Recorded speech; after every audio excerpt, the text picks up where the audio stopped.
at somebody like her mom.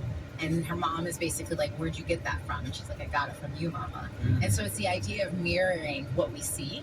And it's okay as long as you repair it. And so the mom basically takes responsibility and apologizes to her child for snapping.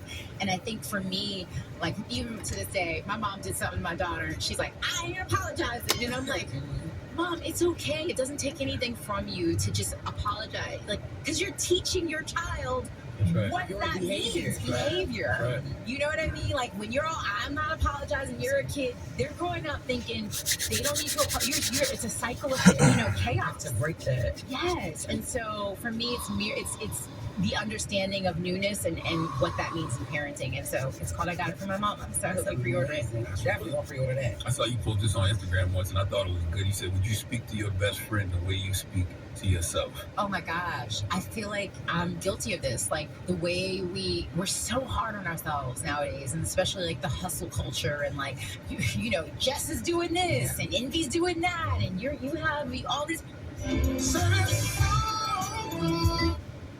Brought to you by the Ad Council, and it's that too.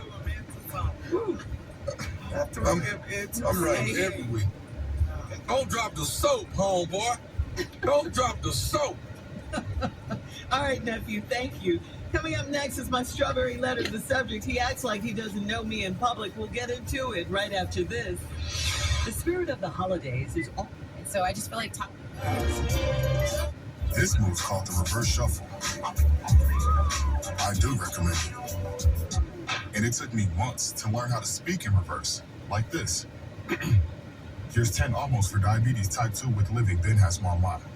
In other words, my mom has been living with type 2 diabetes for almost 10 years. So together, we want to say to the 84 million Americans at risk, exercise and healthy eating can help reverse prediabetes. Start by taking a simple 1-minute risk test at doihaveprediabetes.org. Brought to you by the Ad Council and its pre-diabetes awareness partners. Bet he can't say that in reverse. Did you know that teens who volunteer are happier, less stressed, and more connected to others? According to a study of 1,200 teenagers by the Prudential Spirit of Community Awards, students who volunteered not only had these strong feelings about volunteering, but they also had a more positive perception of themselves when it came to leadership, dependability, and independence. I don't want to just sit back and watch the world go by and know that I could be doing something to make the world better. I just really fall in love with helping people. I feel very accomplished when I know that I've helped somebody. When you know that you can do something to impact someone else, it's just this incredibly fulfilling moment. When one person can make a difference. It's an amazing experience that makes you feel so good inside. And there's so many people out there who can use your help. Volunteering not only can affect a community or a person, it can change the world. For 22 years, the Prudential Spirit of Community Awards has been honoring excellence in young volunteers. If you would like to learn more, visit spirit.prudential.com. At 23, Lance Gieselman's back was broken.